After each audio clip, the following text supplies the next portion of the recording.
Merci de toujours nous préférer pour vous informer. Au sommaire, des tissus, des pagnes et l'argent de couture d'un coût total de 5 millions de francs CFA aux familles musulmanes démunies de la commune de Malanville. C'est un don de l'ONG Bienfaisance au Bénin au bébé. La cérémonie officielle de distribution a eu lieu ce jeudi 13 juin au siège de l'ONG ici à Malanville. Les précisions sont à suivre. Dans le même temps, mesdames, messieurs, nous avons fait le constat au niveau du marché de Guéné, un arrondissement de la commune de Malanville qui s'anime tous les jeudis. Quelques usagers du dit marché se sont prononcés en ce qui concerne les préparatifs de la fête de l'Aïd El-Kébir. Vous les suivrez dans cette édition. Et puis réunis en conclave hebdomadaire des ministres mercredi 12 juin dernier au palais de la Marina, les membres du gouvernement sous la houlette du chef de l'État Patrice Talon ont pris plusieurs décisions. Les précisions sont assurées avec Wilfried Léandre Ngweji, porte-parole du gouvernement. Mesdames, messieurs, bonjour et bienvenue à tous. Sota Midi Magazine, le point de l'actualité de la journée sur ta radio. Sota FM, c'est maintenant et tout de suite. À quelques heures de la fête de l'Aïd El-Kébir ou Tabaski, l'ONG Bienfaisance au Bénin a semé la joie dans le cœur de plusieurs fidèles musulmans démunis de la commune de Malanville. C'est à travers un don de tissus et pagnes à 500 ménages d'un coût total de 5 millions de francs CFA. La cérémonie de distribution de ces tissus épargne a eu lieu ce jeudi 13 juin 2024 au siège de l'ONG à Malanville en présence des autorités communales, les leaders religieux et les bénéficiaires. Cette action sociale a pour objectif la culture de la paix au sein des communautés musulmanes et la valorisation de la religion islamique. Je vous invite à suivre les propos de Cheikh Ibrahim Aboubakar, président de l'ONG Bienfaisance au Bénin.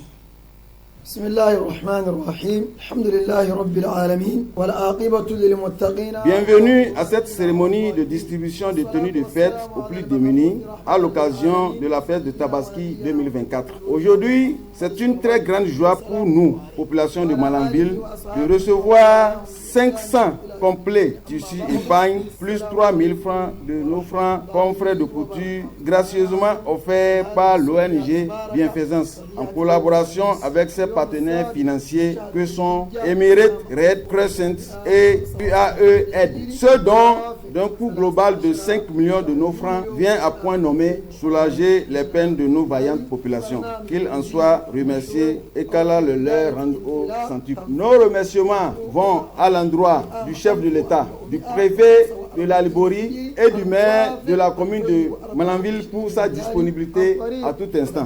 Vive la commune de Malanville, vive l'ONG Bienfaisance.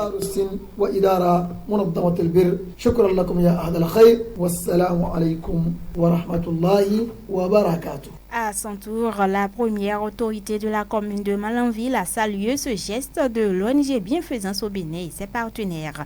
Le maire Guy Dami Gado se dit être fier des actions de l'OBB dans sa commune. On l'écoute. À l'orée de la fête de Tabaski, comme on le dit, l'ONG Bienfaisance a fait encore un geste comme d'habitude en offrant 500 tissus avec un montant de 3000 francs à 500 personnes pour pouvoir se vêtir et être à l'aise le jour de la Tabaski. Ces 500 démunis remercient Dieu et remercient l'ONG Bienfaisance pour sa générosité et que nous souhaitons que dans notre pays et précisément dans notre commune, qu'il y ait des ONG de ce genre qui accompagnent le gouvernement de notre pays, le Bénin, dans le cadre de l'assistance à nos populations. Et c'est à cet effet que je voudrais, encore une fois, au nom du conseil communal, au nom du préfet du département de l'Albori empêché, je voudrais en toute sincérité présenter tous mes remerciements à cette ONG et à ses partenaires qui a pour la première fois dans le cadre donc de ce projet d'assistance décidé de mettre à la disposition de l'ONG Bienfaisance des tenues, des tissus pour donc apporter son soutien aux populations démunies afin de faire donc la fête de Tabaski en toute fierté. Une occasion pour le maire Guy Dami Gado d'inviter ses administrés à respecter les principes de l'islam pour le bonheur des uns et des autres. Suivez plutôt. les principes de la religion, à savoir la solidarité, l'amour, l'entraide. Si ces principes désertent le forum, c'est qu'on n'est pas un musulman, on n'est pas une musulmane pleine. Et c'est à ce titre-là que je voudrais inviter mes chères populations de la commune de Malanville à cultiver de l'amour, à cultiver la solidarité et à cultiver l'entraide, à faire en sorte que les prescriptions divines soient respectées nuit et jour. Et c'est ça qui fait de nous des religieux pleins. C'est ça qui fait de nous des musulmans pleins et des musulmans pleines. Donc, le message que je voudrais porter, c'est au nom aussi du gouvernement et de son chef, le président Patrice Talon, qui a autorisé, n'est-ce pas, cette ONG depuis un certain nombre d'années et qui continue d'être fier de l'assistance que cette ONG apporte donc à nos populations aux côtés du ministre des Affaires sociales. Ça veut dire que ici, dans notre commune, notre ministre des Affaires sociales, après celui du gouvernement, c'est donc le président de l'ONG Bienfaisance. Et que Dieu vous accompagne. Il faut noter que chaque bénéficiaire a reçu une somme de 3 000 francs CFA comme frais de couture. La joie au cœur et le sourire aux lèvres, les bénéficiaires ont remercié le donateur et ses partenaires. Et parlant toujours de la fête de Tabaski, nous sommes à la veille et dans le rang de plusieurs fidèles musulmans de la commune de Malanville, l'heure est aux préparatifs. Une confirmation nous donnée par 2 Malanvillois rencontrés ce matin. Il n'y a pas assez de moyens, le temps est vraiment dur, les gens se cherchent, il y a d'autres même qui n'en ont même pas ce qu'ils vont manger, donc ça ira et nous souhaiterons que cette situation-là s'achève ici peu. Avec la fermeture des frontières là, tout est bloqué. Les habits, au moins ça là, on pouvait voir comment on va faire pour résoudre ce genre de problème. En ce qui concerne les moutons et autres là, ça ne va pas du tout. On ne peut pas attendre le dernier jour pour dire que tu te prépares parce que c'est quelque chose que nous tous on connaît. Donc quelles que soient les difficultés là, on fait tout possible au moins pour avoir le mouton, quelques habits des enfants, même si c'est pas trop comme avant. En dehors des moutons, c'est les condiments, donc ça c'est le dernier jour. Donc à partir de vendredi, tout bon musulman qui sait qu'il a de famille et qu'il doit fêter, doit faire les achats des condiments. Les habits des enfants, ça là, il y a longtemps. On a acheté ça. Il y en a qui sont chez le tailleur, ils n'ont pas fini. Il y en a qui ont déjà leur tenue depuis parce qu'il y a d'autres parents qui s'apprêtent avant même la fête. En réaction, le chef du quartier Tacité Diadam Zakari met l'accent sur l'achat des bêtes, qui n'est pas une obligation pour le fidèle musulman n'ayant pas les moyens. On l'écoute. Il ne faut pas prendre ce que tu as dépassé. Dieu n'a pas dit de prendre ce que ça t'a dépassé. Il ne faut pas prendre dette pour faire la fête du Tabaski avec. Si tu as, c'est ça que tu vas faire. Si tu n'en as pas, Dieu ne va pas te condamner. Si tu n'en as pas, tu laisses. Nous, on attend jusqu'à le lendemain. Ce n'est pas la peine de garder un mouton avant la fête. Tu vas attendre jusqu'à le lendemain de la fête, tu vas aller payer. Quoi qu'en soit, tu vas trouver ce que tu peux payer. Lyon ne fait pas les habits dans cette fête-là. Dans le même temps, nous avons fait le constat au niveau du marché de Guéné, un arrondissement de la commune de Malanville qui s'anime tous les jeudis. Quelques usagers du dit marché se sont prononcés en ce qui concerne les préparatifs de la fête de l'Aïd El-Kébir. Ils sont au micro de Aminou Dosso. Les préparatifs se déroulent bon train. Vous allez avoir déjà l'affluence. Nous sommes actuellement à 10h18 déjà. Et il n'est même pas midi, mais le marché est plein. Au niveau du marché de Petit Ruminant, là, les moutons, il n'a même pas où mettre du pied. C'est tellement plein que l'on n'arrive même pas à circuler. Il y a assez de moutons un peu partout, mais malgré l'affluence et malgré aussi le nombre important des moutons, le prix ne cesse de grimper. Vu l'influence, c'est que chacun quand même arrive à garder son sang-froid pour que le marché se déroule bien dans la paix, dans la quiétude et que la fête aussi se déroule très bien dans de bonnes conditions sans aucune violence. C'est l'appel que j'ai lancé à l'endroit de la population. Selon moi, vraiment, cette année, le marché est un peu difficile parce que tout est cher. L'année passée, ce n'est pas comme cette année. Vraiment, les riz coûtent très cher cette année. Le marché s'anime très bien, mais par rapport à leur prix, ça a augmenté plus que les marchés passés. Parce que c'est le dernier marché de la fête. Les gens qui étaient très loin, le marché s'anime, il y a beaucoup de gens dans le marché. Seulement, il faut faire attention à vos poches. Je dis ça là, parce qu'il y a trop de voleurs dedans. D'autres n'arrivent que pour inquiéter les gens qui vont vendre et faire sortir l'argent dans les poches. Même si tu marches, il faut que ta main soit à côté de ta poche. C'est ça que moi je vais conseiller aux gens. Mesdames et messieurs, on va marquer une coup de pause avant de revenir pour la suite de cette édition. Sota Info Midi, le point de l'actualité sur ta radio.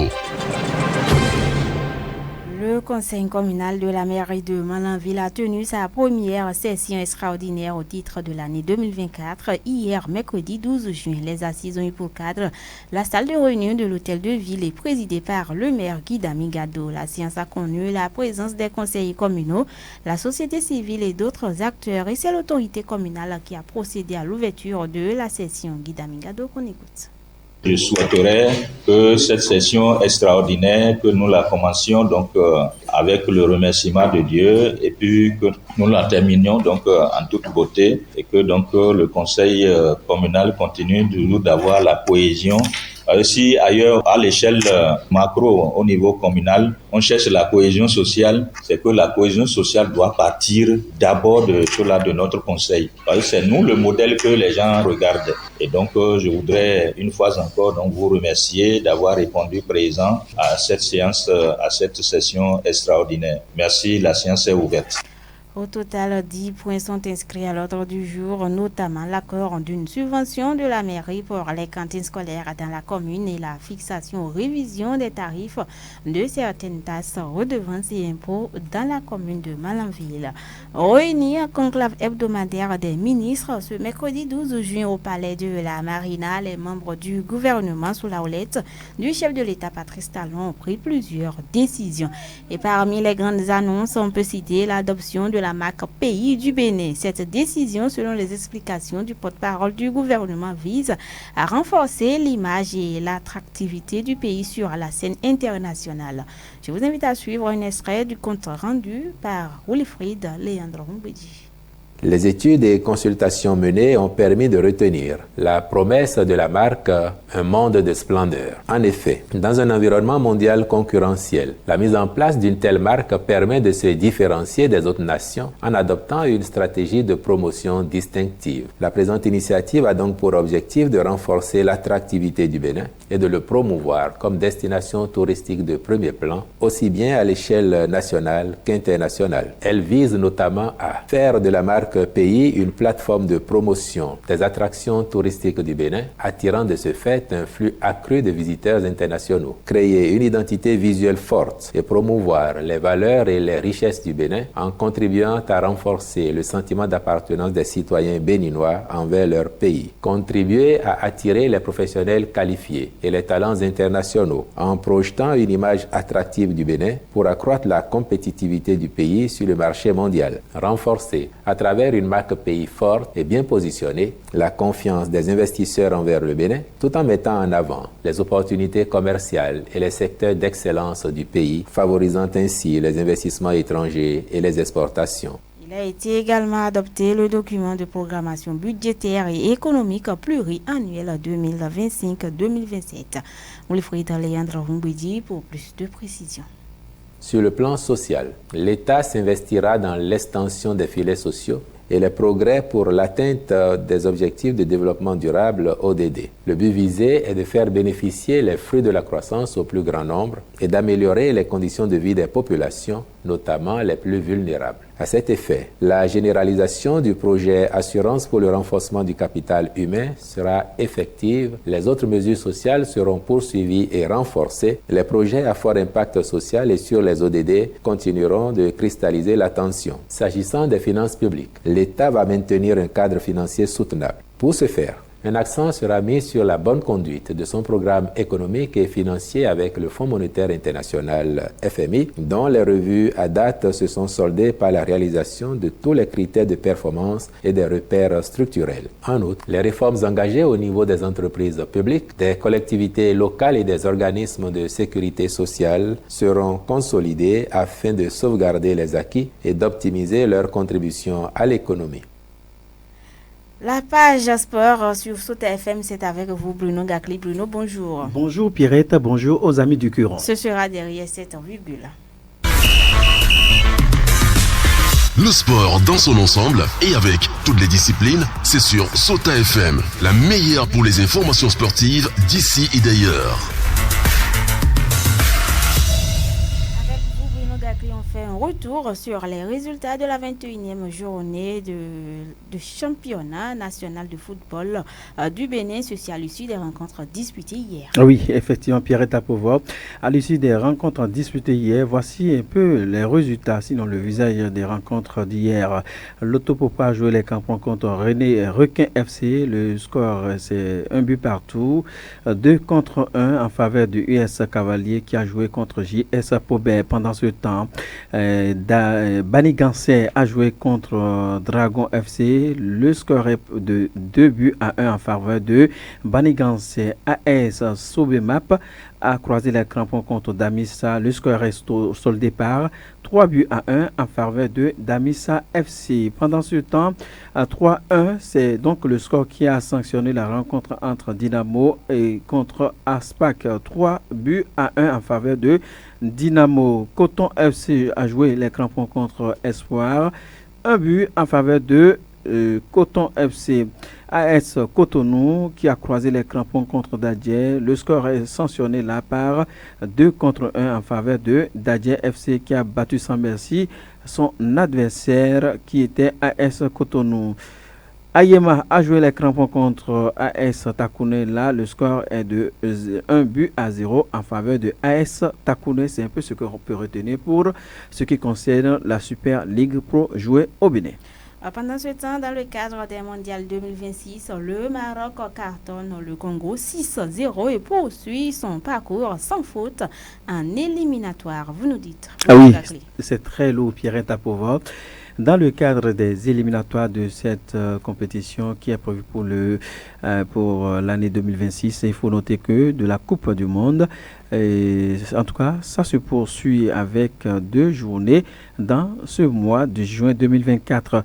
Après une victoire contre la Zambie 2 contre 1 lors de la 3e journée, le Maroc a enchaîné en étriant un faible contre 6-0 ce mardi 11 juin 2024 à Agadir dans le cadre de la 4e journée des éliminatoires.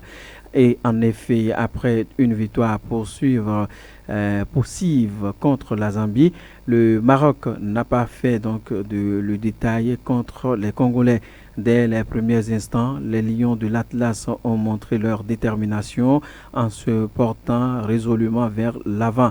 Après quelques alertes signalées, El Kabi et Omari, c'est ce dernier qui a ouvert le score rapidement à la 8e minute après un superbe débordement de Ben Segui. Omar a mystifié donc Passy avant de battre le gardien d'une frappe imparable. 1-0.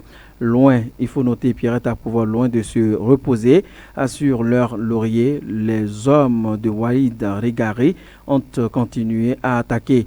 À la 16e minute, Chabi Raïd, dans une position inhabituelle pour un défenseur central, a inscrit son premier but en sélection après un coup franc mal dégagé 2 contre 0. Un peu après, El Kabi a marqué le 3e but en reprenant un centre d'Ali, 3 buts contre 0 à la 20e minute. Juste avant la mi-temps, El Kabi à nouveau servi par Oumari a croisé donc d'addition 4-0 à la 36e minute. Pierrette Apova, au retour des vestiaires, El Kabi a complété son triplé en reprenant donc de la tête un nouveau centre d'Oumari, 5-0 à la 53e minute. Malgré quelques tentatives, notamment de Bahine Diaz, le 6e but est venu de Soufiane qui entre en jeu. A marqué donc d'un superbe tir sous la barre, 6-0, ça fait à la 69e minute. Cette victoire permet aux Lions de l'Atlas de poursuivre leur sans faute et de s'échapper, à la tête du groupe E avec 3 points d'avance sur la Tanzanie. Ainsi, le Maroc continue sur la lancée avec une avancée confortable en tête de son groupe.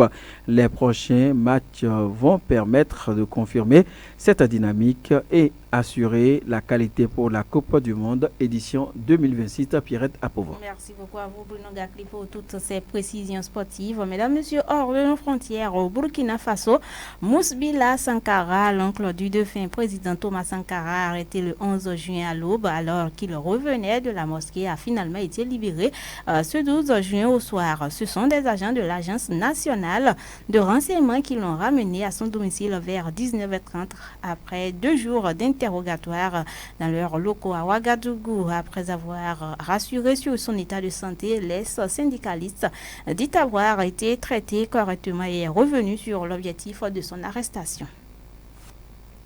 La campagne électorale pendant ce temps en Mauritanie pour l'élection présidentielle du 29 juin prochain démarre officiellement à minuit dans la nuit du jeudi à vendredi et ce jusqu'au 27 juin. 6 candidats affronteront l'actuel président Mohamed Ould Ghazouani, dont le parti est largement arrivé en tête lors des dernières législatives municipales régionales de mai 2023 en raflant 107 sièges sur 176 au Parlement. Des élections vivement contestées à l'époque par plusieurs partis. L'objectif pour la commission électorale est, entre autres, d'organiser des élections transparentes dans un climat apaisé. Mesdames et messieurs, ce sera tout pour cette édition. Merci de nous avoir suivis.